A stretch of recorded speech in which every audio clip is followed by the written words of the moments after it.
Querido e bondoso Pai, te agradecemos. Assim como lá fora chove, que aqui dentro nós possamos receber também chuvas de bênçãos. Que a doutora Márcia possa tocar em nosso coração, que ela possa nos ajudar a entender como alcançar a nossa saúde, o nosso bem-estar. Querido Pai, esteja com cada um dos familiares aqui representados. Que o Senhor conduza essa noite e que o Senhor alcance o coração de todos aqueles que necessitam de Ti. É isso que eu te peço e te agradeço. Em nome de Jesus. Amém. Lembrando que nós vamos ter aí uma palavra-chave com a doutora Márcia, que é tempo. Então, quem está vindo sempre, quiser anotar, a palavra é tempo. O pessoal do YouTube também, na sexta-feira, a gente vai fazer um sorteio para quem tiver todas as palavras-chave ganhar um presente. Tá? Agora, vamos chamar a doutora Márcia.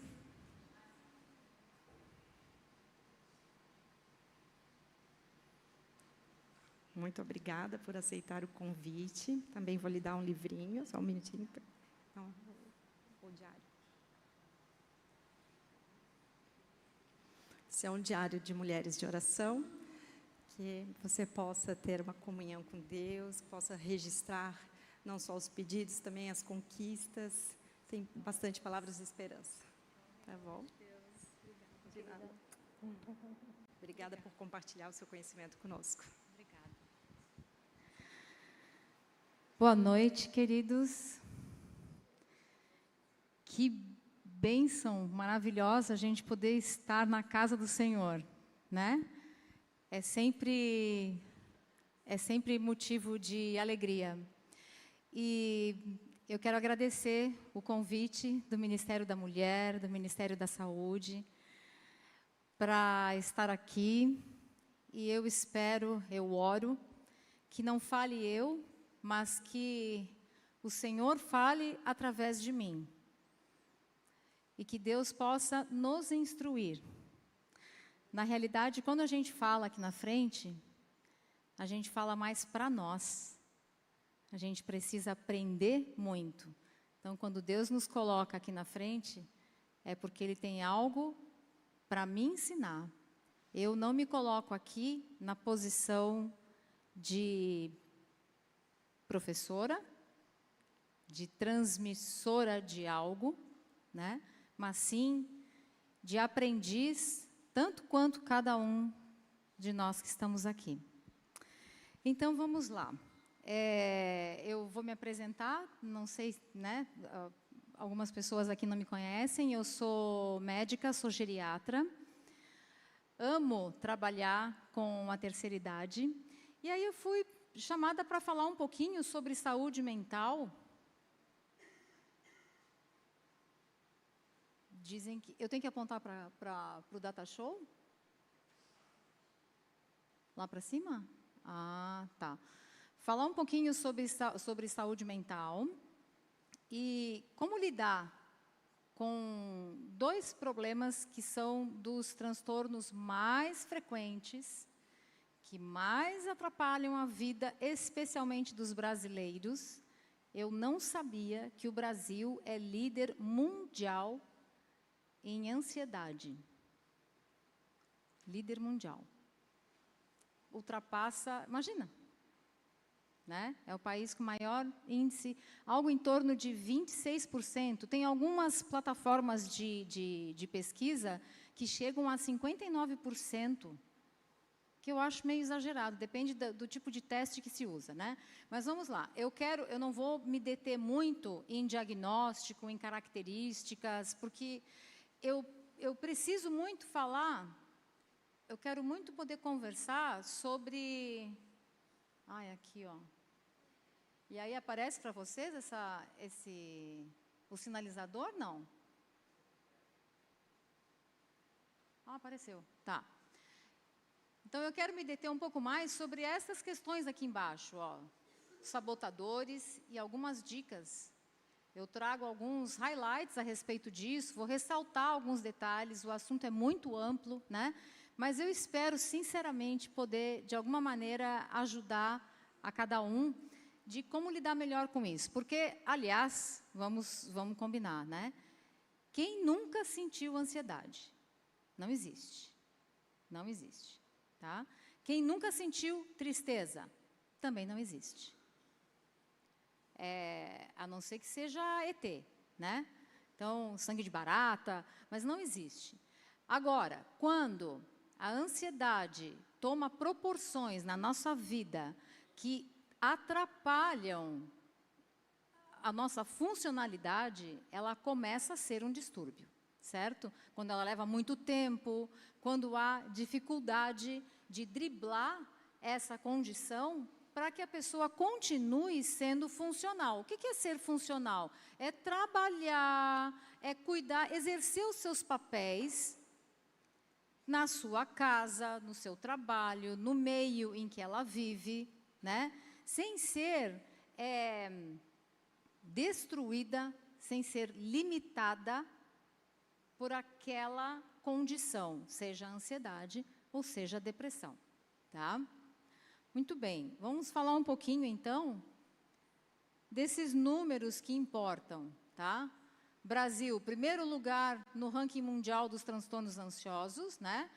Tem estatísticas, isso aqui, essa diferença aqui, eu não coloquei aquele número de 59, alguma coisa por cento, porque eu não sei a fonte, qual é o tipo de pesquisa que foi feita para alcançar um número tão alto, tá? Então, a gente fica aqui entre 10% e 25% da população. Depressão, por sua vez, gente, é a quarta doença mais incapacitante, tá? E sim, aí sim, depressão pode alcançar 59% da população, tá? É bastante alto. 70% dos casos têm concomitância, ou seja, depressão e ansiedade. E quando isso acontece, a doença é tão mais severa, quando existe a soma das duas, que o prejuízo funcional, ele é muito maior, uma redução importante da qualidade de vida, e o resultado do tratamento também é mais difícil, em comparação com os indivíduos que têm apenas um transtorno. E a ansiedade, seguida da depressão, a segunda causa é a depressão, são as principais, os dois são a principal causa de ausência de faltas ao trabalho, tá?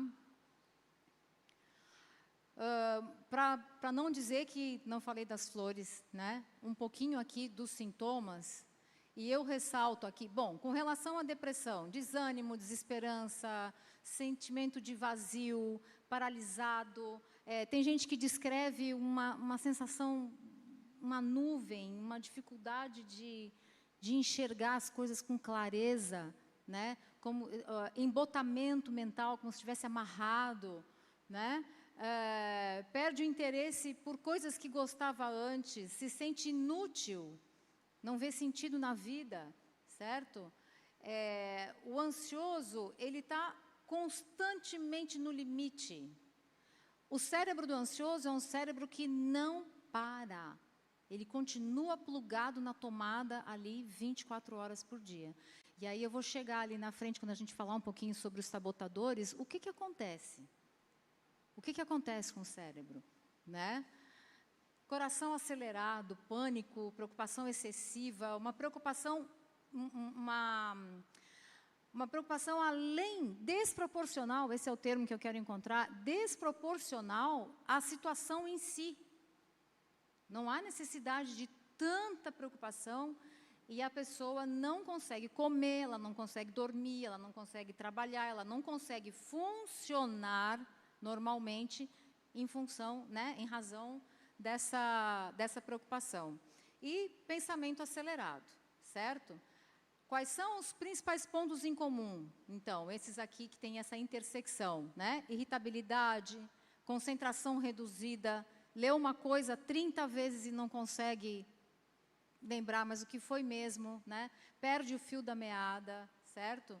Distorções de pensamentos, ou seja, a percepção está distorcida. E aí, justamente por isso que aumenta, né, que essa preocupação excessiva, né? problemas do sono, como a gente já disse, do apetite. Tem gente que come e não para, e tem gente que não consegue comer. Ou seja, os transtornos de apetite, tanto na questão da depressão quanto na ansiedade. E fadiga. Como não cansar?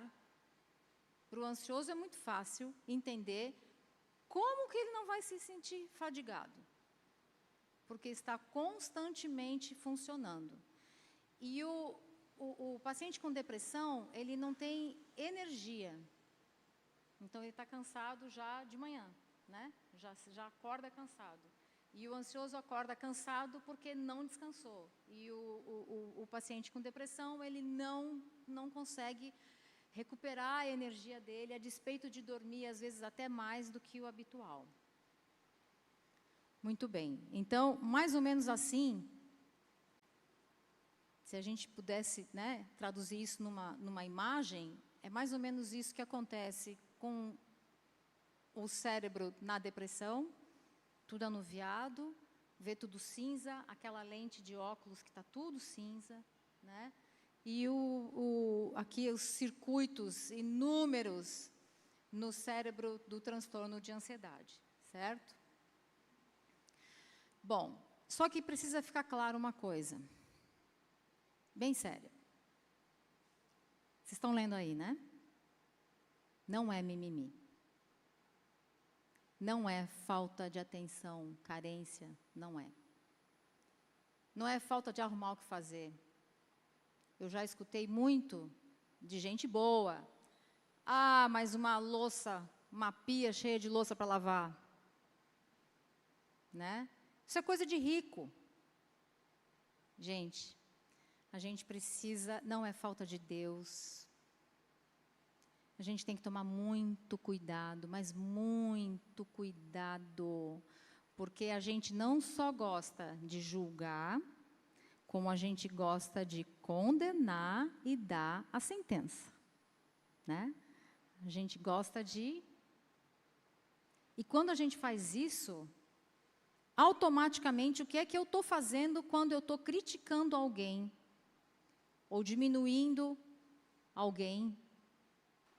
Porque ela está expondo uma fragilidade dela. Naturalmente, eu me sinto superior, né? Se eu posso avaliar, julgar e condenar, é porque eu me sinto superior. E de cristão, isso não tem absolutamente nada. Absolutamente nada. E sabe, eu trago isso aqui... Eu gostei muito dessa frase, seja humano, a ponto de sentir a dor do outro doendo nele, não em você. Porque quando a gente pensa assim, poderia ser comigo, é uma solidariedade amarga e egoísta. Isso é muito sério, porque aqui, fundamentalmente, está a diferença entre empatia e compaixão. Quando a gente estuda um pouquinho mais a respeito desses dois conceitos, a gente vai entender que empatia, bem por alto, né? bem a grosso modo, empatia é colocar-se no lugar do outro. Só que, se eu me coloco no lugar do outro, eu não vou conseguir ajudar essa pessoa, porque eu vou sentir tudo como se eu fosse essa pessoa. E esta pessoa, no momento, ela está paralisada, ela está adoecida, ela está num processo de dor, de luto, ou de perda, ou de... enfim. E se eu me coloco no lugar dela, eu estou egoístamente fazendo isso aqui, ó. É isso aqui. Com todo respeito, tá? Mas eu fiquei chocada quando eu aprendi a respeito disso, com relação a, de fato, que é empatia. E a compaixão, como a palavra já diz, o que ela quer dizer? Eu estou com, mas eu não estou no outro. Não sou o outro, eu estou com o outro. É como se a gente dissesse assim... eu não sou capaz de imaginar o que você está sentindo agora. Ou talvez, se eu já tivesse passado por isso, eu poderia dizer, eu posso imaginar, mas só quem está sentindo naquele momento sabe o que está passando. Mas eu estou aqui para o que der e vier. Estamos juntos, estamos juntas. Venha o que venha. E como eu posso te ajudar? Porque sabe o que acontece? Só vou fazer um parêntese aqui, porque eu já estou indo lá para as dicas, né? Sabe o que acontece? A gente tem que aprender a escutar. Quando a gente escuta alguém, a gente precisa qualificar um pouquinho essa escuta. De que jeito? A gente não pode sair dizendo o que é que o outro tem que fazer. Porque nem sempre é isso que ele precisa. Ele precisa ser ouvido. Ele precisa ser acolhido. Ele precisa não ser julgado. Ela precisa ser percebida nas suas dores. Mas sem condenar, sem dizer, mas dá tão certo, deu certo comigo assim, o fulano, a fulana, a ciclana, vamos lá, tem que fazer. Calma, calma. Primeira coisa que a gente precisa fazer, numa condição dessa, principalmente, é ouvir. Ouvir e respeitar. Às vezes, tudo que alguém está precisando é poder contar com uma escuta, sem receber um monte de tarefas do que precisa fazer, do que não precisa fazer, né? Então, vamos ter isso com clareza, não é desculpa, não é fraqueza, não é exagero. Vamos respeitar, porque se existe uma dor, ela precisa ser percebida para que possa ser sanada, tá? Muito bem. Fatores de risco. O que as pesquisas mostram? Quem é que mais tem depressão e ansiedade?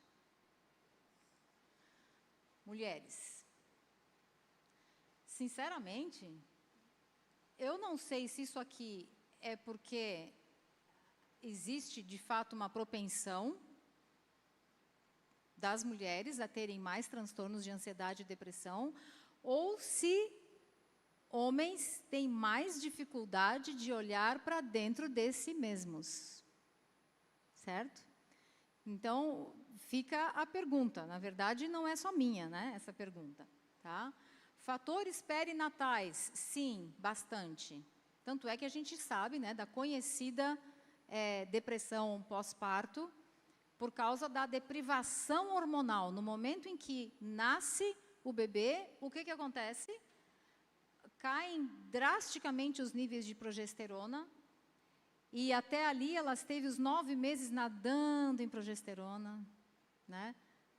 Dá um trabalhinho, incha a perna, a pressão pode subir, tem consequências também, mas a progesterona ela também dá bom humor, bem-estar, né? Depois vem a ocitocina, mas a deprivação da progesterona pode sim cursar com depressão, né? Uma outra condição aqui que eu não coloquei é o climatério.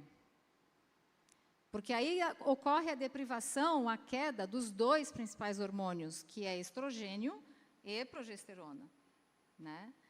E, bom, esse dá uma aula só para isso, para falar sobre o que acontece com o cérebro da mulher no climatério. Mas a depressão, ela pode, a partir daí, né, ela pode eclodir, né?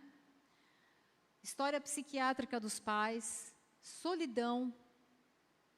Solidão tem várias implicações, tá, gente? Tem a questão da falta de suporte, tem a questão da falta de poder dividir com alguém, a questão de ter que dar conta de si 24 horas por dia, né?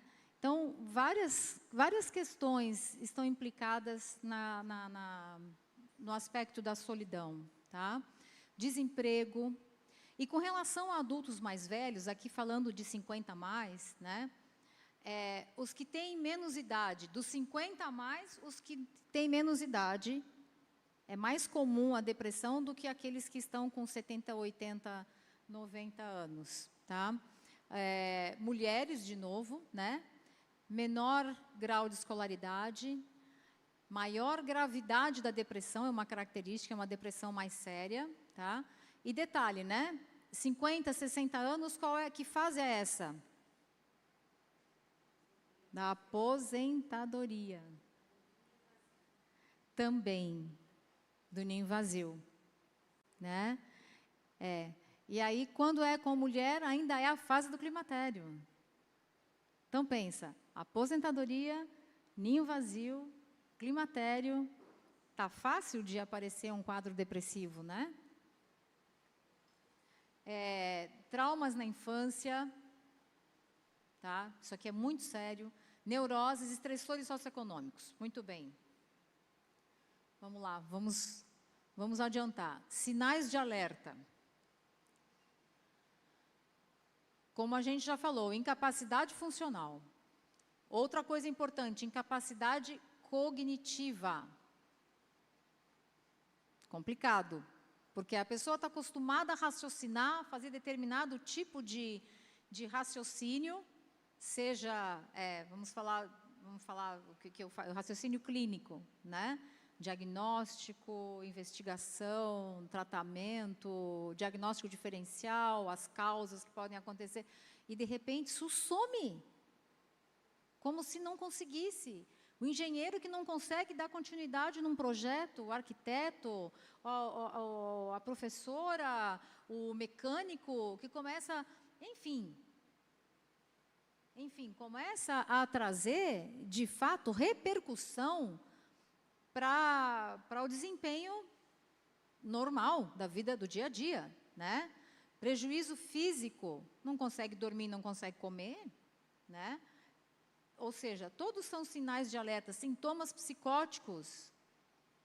Esses são os quadros mais graves, né? Com alucinações, alucinação visual, alucinação auditiva, né? Desejo de morte, ideação suicida. Vou falar um pouquinho dessas três coisas. Desejo de morte, tá? Não é uma coisa exclusiva de quem tem depressão ou de quem tem ansiedade. Na ansiedade é bem mais difícil acontecer, mas não precisa estar doente para dizer de vez em quando assim, ai, queria dar uma morrida, sabe? Aquela coisa assim, será que dá para dar uma dormidinha? Porque está difícil. Então, todos nós, diante de situações difíceis, diante de dificuldades, sejam elas da ordem que for, a gente tem a vontade de não ter que estar ali. E aí vem aquele desejo de morte, aquela coisa vaga. A ideação já passa a ser algo um pouco mais frequente, vamos dizer, e eventualmente é um pouco diferente, porque até pensa, até tem essa vontade, mas ainda não tem coragem de planejar, certo? E a ideação suicida é esta realmente, né, a mais perigosa, quando o indivíduo, ele começa a planejar, começa a buscar na internet maneiras de resolver a tarefa, né? E a gente precisa estar atento aos nossos familiares e, eventualmente, né, alguém que possa estar aqui nesse momento, ou alguém que esteja ouvindo em casa, que essas condições, a depressão tem tratamento. E às vezes é muito difícil romper a barreira da timidez, a barreira do medo, da vergonha, de se expor, para pedir ajuda. Por isso que é tão importante a gente ter sensibilidade para alcançar, né, quem está sofrendo, para poder ajudar antes que seja tarde demais, né? Muito bem, sabotadores. O que eu quero dizer? Aqui, a gente vai falar sobre causa de depressão agora? Não. A gente vai falar sobre condições que pioram, que agravam uma depressão ou uma ansiedade, tá? Elas são primas irmãs, tá? Os mecanismos, e eu não vou entrar nesse assunto, nessa seara, mas os mecanismos fisiopatológicos lá, os mecanismos cerebrais, a dinâmica dos neurotransmissores, ela é muito semelhante. Tanto é que para tratar uma e outra, a gente usa drogas muito parecidas. São antidepressivos e a gente usa um pouco mais de dependendo do perfil do paciente, a gente poderá escolher ou um ou outro tipo de medicamento, mas, em geral, são antidepressivos, são benzodiazepínicos, né? E é impressionante o volume de dinheiro que isso movimenta. Até não trouxe esse dado, mas é assombroso o volume de dinheiro que a indústria farmacêutica movimenta em cima dos transtornos de depressão e ansiedade, os transtornos psiquiátricos, né? E aí aqui, ó, pasme, né? Privação de nutrientes é uma página disso aqui, tá? Falta de vitamina D, falta de vitamina C, falta de zinco, falta de selênio, falta de ferro. Quer dizer, se eu tenho depressão, eu vou tratar com vitamina D, C, zinco, selênio? Não. Né? A gente até vai falar um pouquinho sobre o tratamento, rapidamente, sobre a importância do tratamento e por quê. Tá? Mas eu vou tratar? Não. Mas se eu tenho depressão, eu não posso me dar o luxo de andar com o meu estoque de ferro, de zinco, de C, de D, de B12 baixos. Porque se eu já tenho um funcionamento cerebral neste momento, né, anômalo, está precisando de ajuda, como é que eu vou, ainda por cima, sobrepor em cima desse problema mais uma falta nutricional? Tá? Então, não se admite falta de qualquer nutriente na vigência, aliás, em momento nenhum, mas especialmente na vigência de algum transtorno seja neuropsiquiátrico, ou seja neurofuncional, ou seja neurodegenerativo, como Alzheimer, Parkinson, o que quer que seja, AVC, a gente não pode se dar o luxo de permitir que exista alguma falta nutricional. Agora, olha ali, disbiose intestinal. Gente, isso aqui é uma coisa muito séria, porque cada vez mais se entende que as nossas bactérias... Vocês sabiam, eu não sabia disso, que a microbiota, tá? O que é a microbiota? São todas as bactérias que colonizam o nosso intestino, tá? Microbioma são todas as bactérias que estão no nosso corpo. A gente tem mais bactéria do que célula. A gente tem mais bactéria do que célula, tá? Mas a microbiota é a população exclusiva do cérebro, do intestino, perdão, do intestino. E a OMS reconheceu a microbiota, tá? Que se fosse pesada, se fosse isolada, pesaria em torno de 1 quilo, certo? Como mais um órgão. Sabia disso? Mais um órgão. A OMS reconheceu a microbiota como um órgão. Órgão. Porque tem funções muito claras hoje em dia. E para mim foi uma surpresa. Então, a gente tem 1 quilo de bactérias no intestino, tá?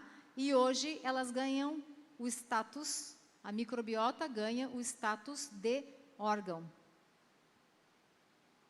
Porque há funções ali das mais diversas, tanto absortivas, para melhorar a absorção de nutrientes, certo? e principalmente a regulação neurohormonal.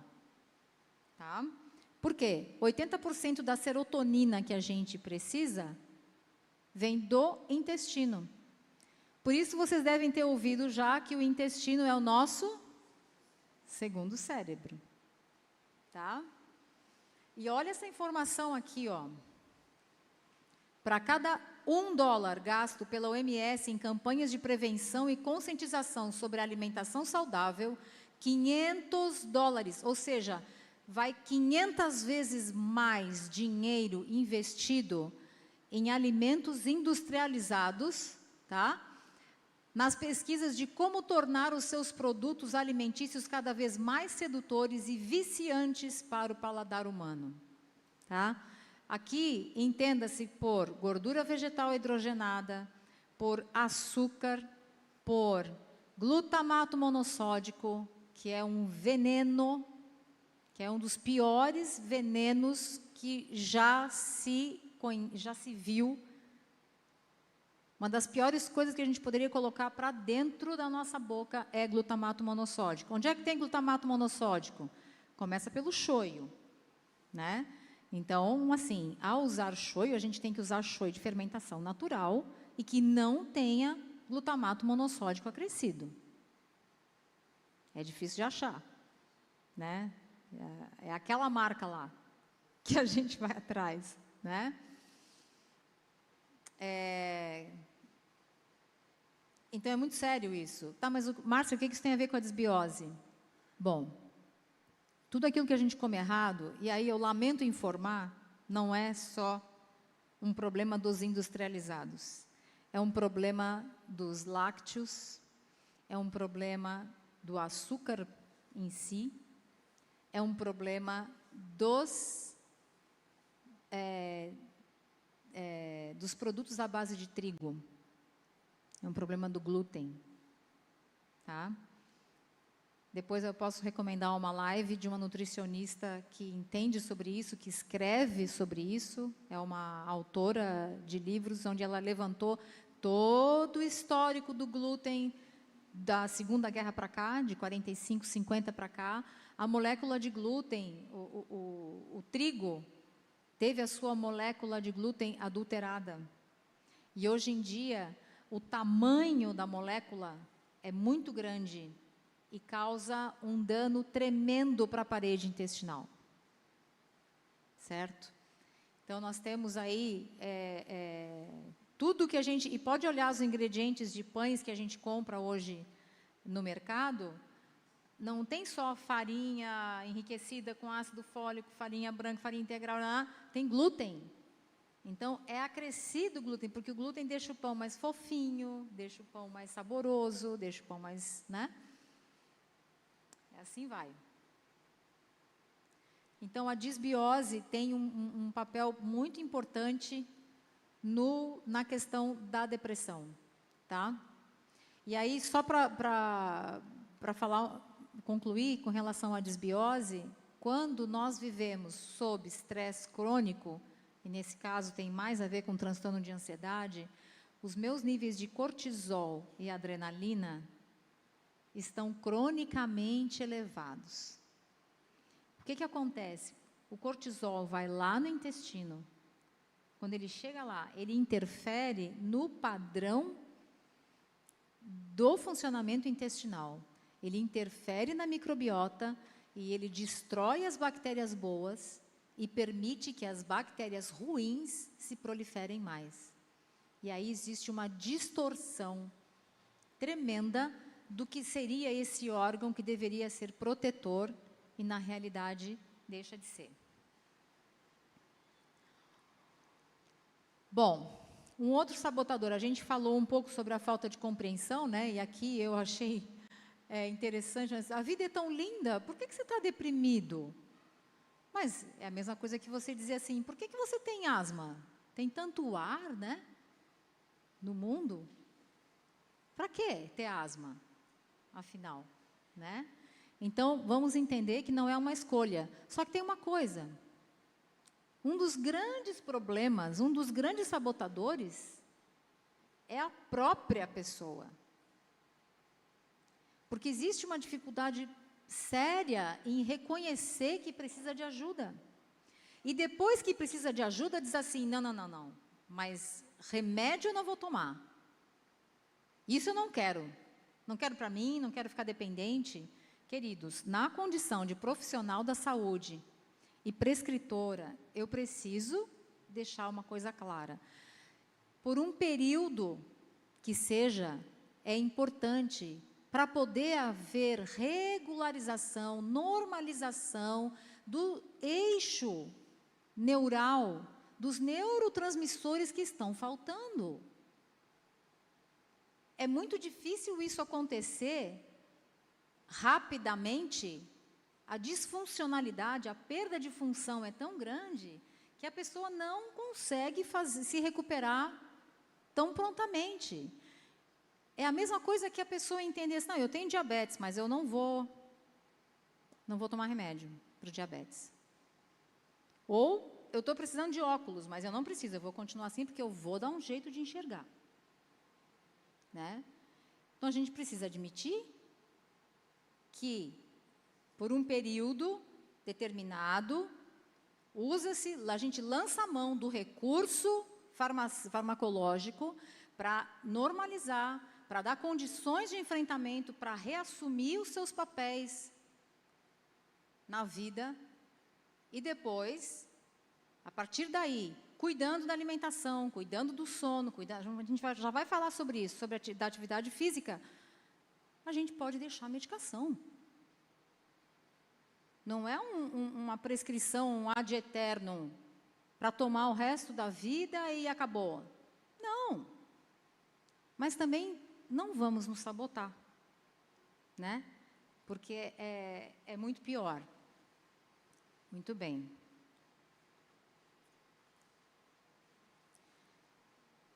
Ainda dos sabotadores. A gente falou um pouquinho já sobre estresse crônico, hábitos, caminhos neurais. Olha aqui, ó. Isso aqui é muito sério. Eu achei essa figura interessante porque olha a cara desse senhor. Está feliz? Não, né? Isso aqui é a inflamação personificada. O intestino está inflamado. Está vendo a gordura visceral aqui? A gente não vê os órgãos, né? Mas a gente vê a circunferência abdominal aumentada. Isto aqui é a inflamação. Olha a fragilidade dos ossos em relação à estrutura que esse esqueleto precisa resolver. Tá? Então, mente, corpo inflamados. Tá?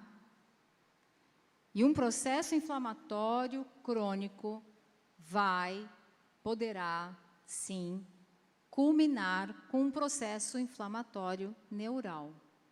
E sabe o que acontece? Estresse crônico, igual a cortisol cronicamente elevado, adrenalina cronicamente elevada, microbiota toda destruída, as bactérias boas faltando, excesso de bactéria ruim, comendo errado, piora isso mais ainda, a gente começa a pensar errado também, queridos. Aí a gente pensa errado. Tá? Quando eu estou... Isso aqui, vamos entender melhor isso aqui, né? O que eu trago? Hoje, eu trago a bagagem, eu sou a resultante das escolhas que eu fiz ao longo da vida, das emoções que eu sofri ao longo da vida, das coisas boas que eu vivenciei ao longo da vida. Hoje eu sou a resultante disso. Nós todos somos a resultante daquilo que nós vivenciamos ao longo da vida. Certo? Conforme aquilo que a gente viveu, a gente acostumou a ter pensamentos de baixa autoestima ou de alta ou boa autoestima, certo? E aí, o cérebro é um órgão muito esperto. ele é feito para economizar energia. O que significa isso? Depois que a gente aprende a andar de bicicleta, a gente fica pensando como faz para dar o próximo passo? Não, porque a gente já vai no automático. Para dirigir é a mesma coisa, para caminhar é a mesma coisa, certo? Uma vez que o cérebro aprende, ele não quer mais fazer diferente, ele quer continuar naquele ritmo. E o caminho neural está feito, e a partir daí, o sulco neural se forma, imaginem isso, tá? E se esse sulco neural, é como se fosse uma trilha, uma picada no meio do mato, está ali, está marcado aquele caminho. E ele vai seguir por ali. Isso funciona da mesma maneira para pensamentos de pessimismo ou de otimismo, para medo ou coragem, para vitimização, para autopiedade, né? Para baixa autoestima, para não sair da zona de conforto. E aí, que dentro do cérebro tem um pedacinho ali, uma parte do cérebro que se chama consciência.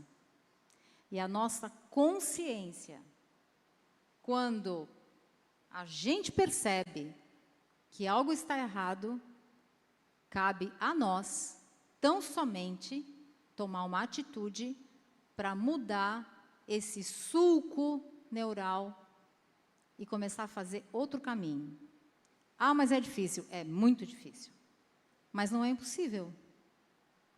A gente pode treinar, treinar, treinar, até que, aqui ó, onde tem um monte de árvore, mato alto assim, começa a aparecer um caminhozinho. E eu tenho que continuar nesse caminho, continuar nesse caminho, continuar nesse caminho, até começar a aparecer uma clareirazinha, um pedaço claro, e aqui vai começando a crescer mato. Está entendendo? É assim que a gente perde o hábito de ser pessimista, de se sentir derrotado, de abandonar hábitos que nos destroem e construir hábitos que nos fortaleçam, né? Tudo é uma questão de treino. Hoje, a gente estuda um pouquinho de neurociência e a gente percebe que tudo é uma questão de treino. Eu posso alcançar, eu posso chegar aonde eu quiser através do treino. O mais legal disso é que a gente não está sozinho. A gente não precisa estar sozinho, né? Muito pelo contrário. Já vamos chegar lá, tem que terminar, né? Então, vamos falar um pouquinho sobre prevenção e tratamento. A boa notícia, dá tempo? Para quando? Para essa semana? Né? Para esse ano? Para esse mês? Para esse ano? Dá tempo. Ah, mas eu já estou com 75 anos, 80 anos. Dá tempo. Nunca é tarde. Nunca é tarde para a gente achar que já não dá mais. Muito pelo contrário. Mas tem uma condição para isso. A gente precisa assumir que a responsabilidade é nossa, não é de ninguém mais. Porque se eu colocar a conta, os meus fracassos, na conta de todo mundo, menos na minha responsabilidade, sabe o que vai acontecer? Eu vou ficar paralisada. Já que não tem nada a ver comigo, que eu estou como estou, cheguei onde cheguei por causa dos outros, menos de mim, eu não tenho nada para fazer. Eu estou amarrada. Eu não consigo mudar nada. Então, a primeira coisa que a gente precisa é admitir que a gente está onde está, porque foi assim que nós escolhemos. E a partir daí, começar a tomar atitudes. De novo, a gente não está sozinho. Sabe o que me entristece com quem não acredita em Deus? Ou quem acredita que Deus é uma energia mas que não é inteligente, não tem inteligência nessa energia, não tem pessoalidade nessa energia, é que quem pensa assim não consegue contar com o poder criador. E se perde na curva, porque é infinitamente difícil a mudança quando a gente não pode contar com o Criador, né? Então, primeira coisa, dá tempo. Jamais é tarde. Segunda coisa, sono de boa qualidade e duração. Gente, o sono é o maior anti-inflamatório e antioxidante que existe. Não tem medicamento, não tem bolinha verde, amarelo ou azul que resolva um transtorno de depressão ou de ansiedade se não houver sono de boa qualidade. Tá? Importantíssimo isso. E aí existem várias maneiras da gente trabalhar a questão do sono. Tá? Vou falar um pouquinho delas aqui que acabam resultando em melhora do padrão do sono. Tá? Uma delas é a atividade física regular e, de preferência, para quem pode, extenuante. Tem que dar aquela acelerada no coração. Certo? 150 minutos por semana de atividade física vigorosa. O que é atividade física vigorosa? Aquela que eu estou fazendo e eu não consigo conversar. Se eu for falar, né? Por que isso? Porque quando o meu coração está disparado, cérebro e coração estão em conexão, e aí essa é outra coisa legal, porque o terceiro cérebro é o coração. Que engraçado, né? A Bíblia fala desde sempre do coração se referindo à mente, a gente achava. Mas não, cérebro, o coração tem uma íntima conexão com o cérebro. É impressionante. Então, o que acontece?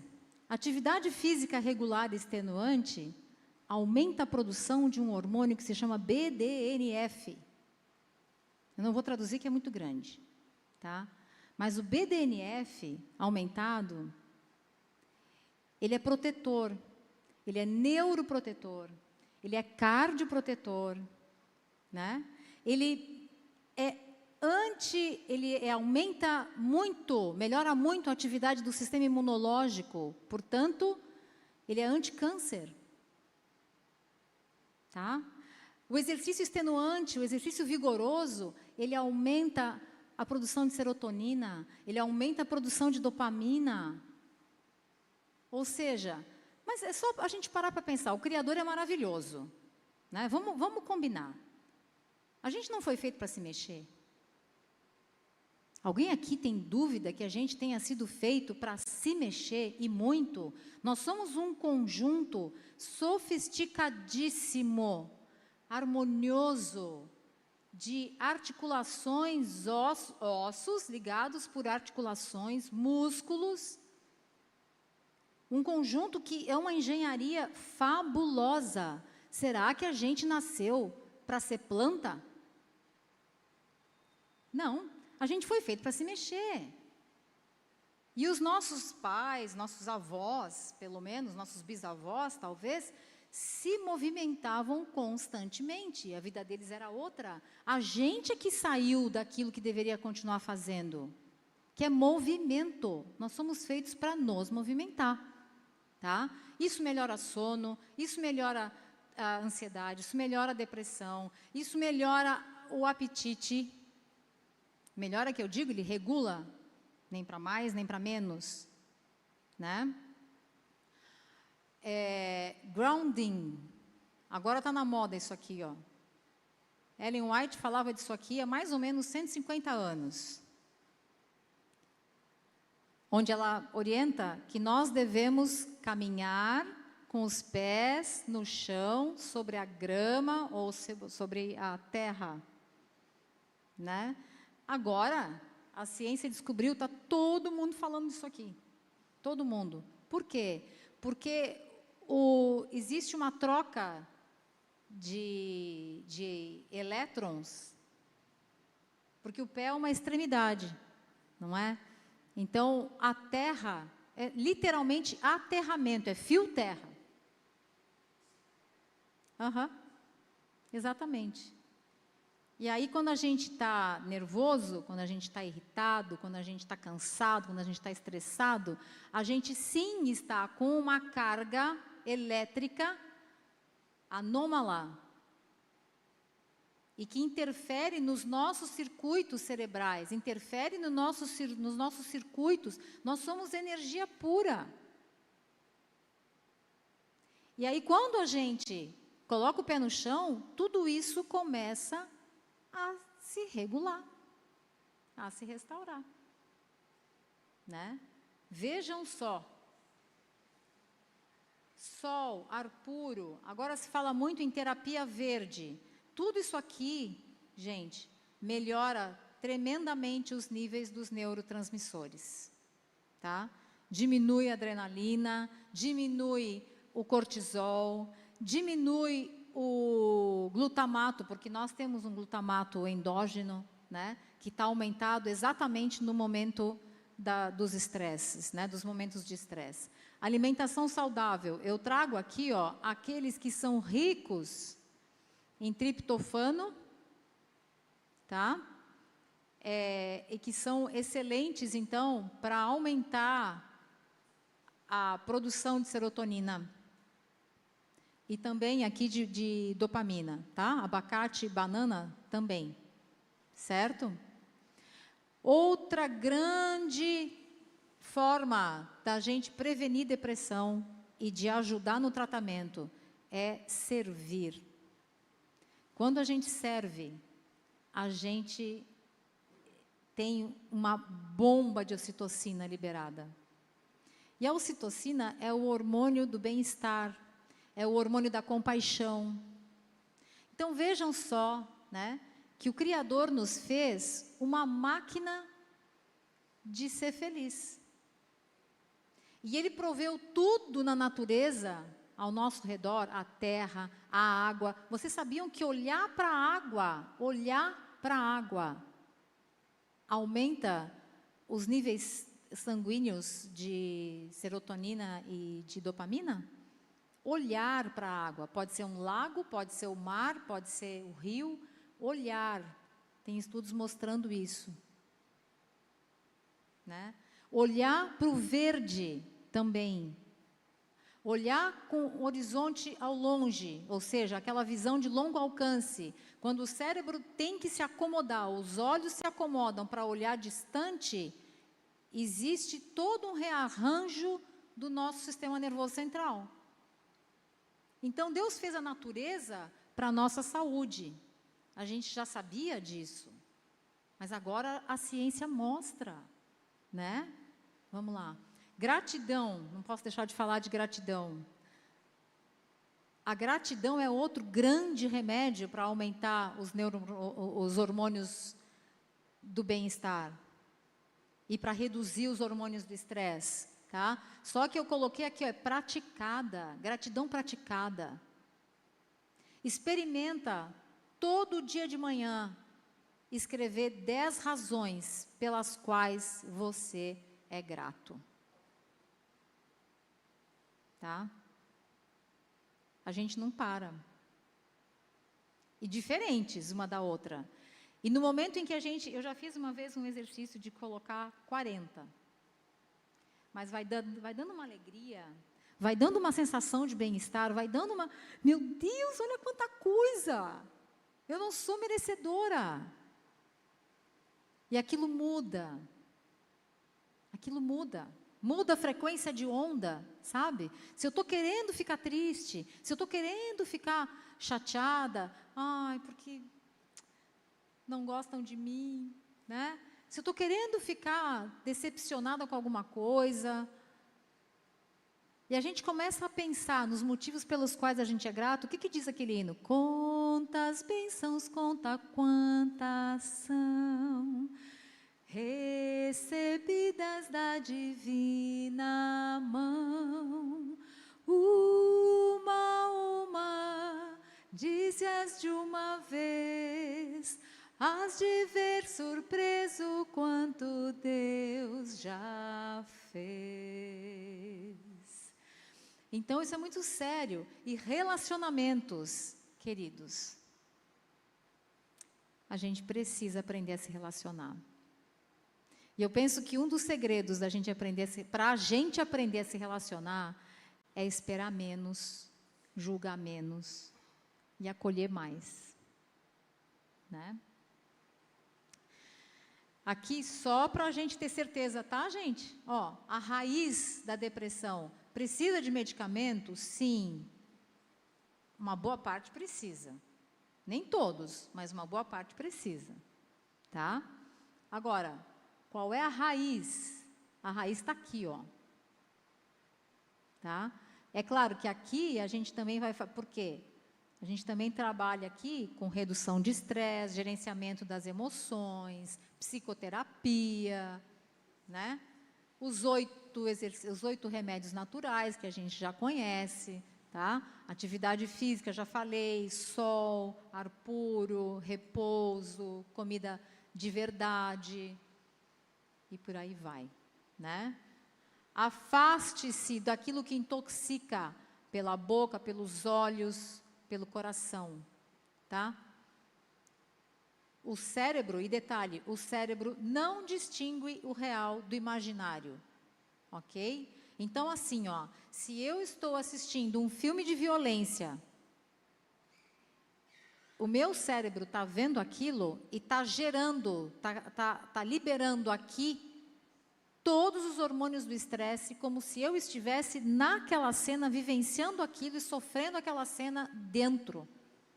Exatamente. Então, a gente não pode brincar com isso.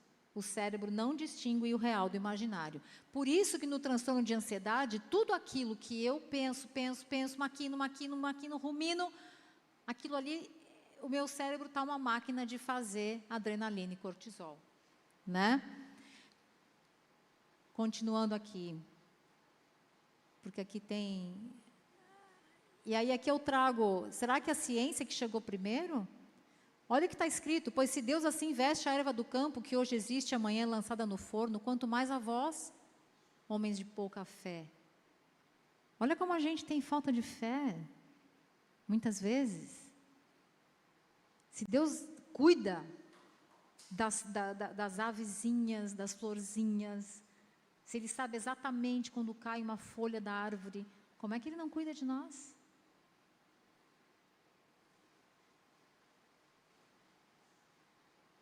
Aqui, algumas passagens que mostram a importância do sono, a importância que Deus dá para o sono, né? Como o sono faz diferença.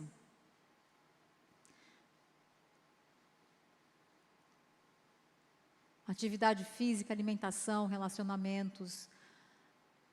Filho meu, atenta para as minhas palavras, as minhas razões inclina o teu ouvido, não as deixes apartar-se dos teus olhos, guarda-as no íntimo do teu coração, porque são vida para o que as acham. Guarda o teu coração, porque dele procedem as fontes da vida. E a gente, muitas vezes, não protege o nosso coração. Aqui os 3 cérebros, tá? Vamos nos afastar daquilo que nos intoxica.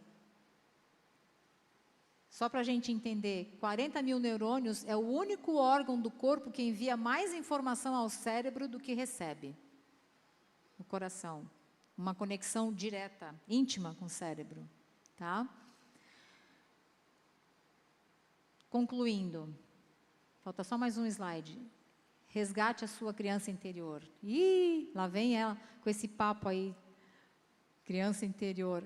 O que é a criança interior, gente? É tudo que a gente viveu. As coisas boas e as coisas ruins. As tristezas, as dores, as frustrações, os medos, as conquistas, as alegrias, tudo que a gente viveu quando a gente ainda era inocente.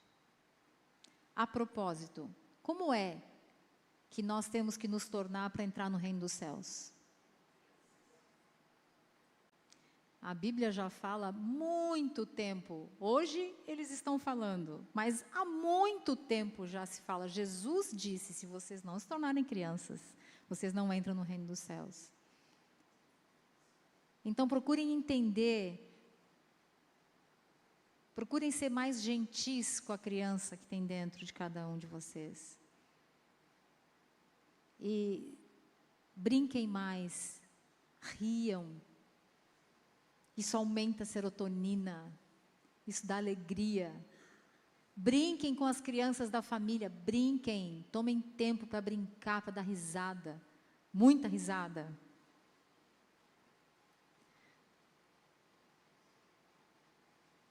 Finalmente, então, para a gente concluir, olha o que está escrito: alegrai-vos sempre no Senhor, Filipenses 4. Esqueci de colocar a passagem. Alegrai-vos sempre no Senhor. E Paulo diz assim, repito, outra vez, alegrai-vos. Não esqueçam. Né? Então, se eu ando triste, ou se eu ando tão ansioso, que eu não consigo me alegrar no Senhor, eu preciso de ajuda. Porque quando eu desconecto, eu acabo perdendo a oportunidade enorme que Deus me dá de estar bem. Não descuidemos jamais dos remédios que Ele nos dá, das oportunidades que Ele nos dá. Porque só existe um jeito da gente ser feliz, só existe um jeito da gente estar dentro do plano original de Deus para nós, que é vivendo aquilo que Ele traz para nós. Se a gente sente que está longe desse plano original, a gente precisa repensar e retornar, sem medo de ser feliz, né? Porque é possível realmente estar pleno em Cristo. Eu concluo com: e o Senhor te guiará continuamente, e fartará a tua alma em lugares secos, e fortificará os teus ossos, e serás como um jardim regado, e um manancial cujas águas nunca faltam. Qualquer coisa menos do que isso, Deus não quer dar. Ele quer dar isso. E a gente não pode se contentar com nada menos do que isso. Em nome de Jesus. Amém. Pode continuar conosco, que eu vou pedir para você fazer a oração final, mas eu queria aproveitar para convidar vocês amanhã. A Camila Martins vai vir estar aqui conosco para falar sobre atividade física e a redução da ansiedade. Não percam, vai ser bem especial, vai ter louvor aqui com alunos do Colégio Adventista. Agradeço, Márcia, foi uma aula muito agradável, muito informativa, e estava sentindo falta de te ouvir cantar. Muitos anos atrás, não sei se muitos aqui lembram, né, da Márcia cantando lindamente, foi muito gostoso a palhinha, quem sabe, né? Da próxima, tu faz a mensagem musical junto. Pessoal, e lembrando também o mutirão de Natal da ADRA, todos que quiserem ajudar, podem trazer aqui e fazer a sua contribuição. Obrigada. Muito obrigada a todos. Vamos orar? A palavra-chave é tempo. Tempo. Senhor, nosso Deus, Paizinho querido, muito obrigada, porque o Senhor nos vê como as crianças que nascemos, Senhor. O Senhor nos vê sem máscaras, o Senhor nos vê sem subterfúgios, o Senhor nos vê de verdade. Obrigada porque não podemos esconder nada de Ti. Entra no nosso coração e na nossa mente, Senhor. Restaura nossos circuitos. Refaz, Senhor Deus. E executa os Teus planos, Pai. Ajuda-nos a, de fato, estarmos dentro do Teu plano original para nós, Pai. Abençoa cada um que está aqui, Senhor, as pessoas que representamos também. Ajuda-nos a transbordar, Senhor, como um manancial cujas águas nunca faltam, para que outros te vejam através de nós, ainda que não falemos nenhuma palavra, Pai. Perdoa nossas faltas, Pai. Perdoa, Senhor, a falta de gentileza com a gente mesmo, Senhor, muitas vezes. Dá-nos, Senhor Deus, a vitória em mais essa oportunidade. É o que te pedimos, agradecidos, e que o Senhor nos traga de volta amanhã para a tua honra e glória. Por Jesus. Amém, Senhor.